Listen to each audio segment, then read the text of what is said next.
Last week ఓటీటీలోకి చాలా కొత్త సినిమాలు, వెబ్ సిరీస్లు స్ట్రీమింగ్ కు వచ్చాయి. తెలుగుతో పాటు ఇతర భాషలకు చెందిన సినిమాలు, సిరీస్లు కూడా డిజిటల్ స్ట్రీమింగ్ ప్లాట్ఫామ్స్ పై సందడి చేస్తున్నాయి.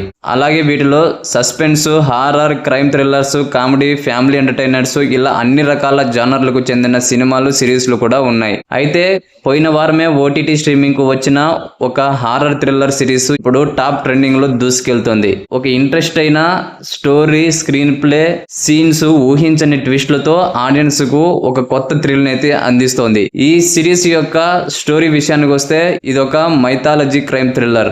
ఒక ఊరిలో వరుసగా హత్యలు జరుగుతుంటాయి. పాపం చేసిన వాడిని శంకాసురు వచ్చి శిక్షిస్తుంటాడని గ్రామస్తులు చాలా బలంగా నమ్ముతారు. అయితే ఈ దారుణ హత్యల వెనుక కొందరి హస్తం ఉంటుంది. వారే దేవుడి పేరుతో ఈ మర్డర్స్ చేస్తుంటారు. దీంతో ఈ సీరియల్ కిల్లింగ్స్ మిస్టరీని, హంతకులను పట్టుకునేందుకు పోలీసులు రంగంలోకి దిగుతారు. అయితే హంతకుల కంటే గ్రామస్తులతోనే పోలీసులకు ఎక్కువ సమస్యలు ఎదురవుతాయి. ఏ ఒక్కరు కూడా పోలీసులకు హెల్ప్ చేయరు. కానీ పోలీసులు మాత్రం వెనక్కు తగ్గరు. అమాయకంగా కనిపించే ఆ ఊరి ప్రజల్లోనే హంతకులు ఉన్నారని పోలీసులు కనిపెడతారు. మరి ఆ హంతకులు దొరికారా? అసలు ఈ వరుస హత్యల వెనుక మర్మం ఏమిటి?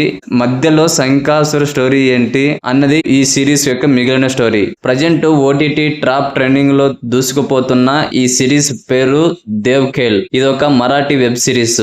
ఈ సిరీస్ మొత్తం 7 ఎపిసోడ్స్ తో ఉంటుంది. ఒక్కో ఎపిసోడ్ సుమారు 25 నిమిషాల రన్ టైమ్ తో అయితే ఉంది. ఈ సిరీస్ G5 లో స్ట్రీమింగ్ అవుతుంది. తప్పకుండా చూడండి. అలాగే మూవీ అప్డేట్స్ మరియు రివ్యూస్ కోసం మన ఛానల్ ని సబ్స్క్రైబ్ చేసుకోండి.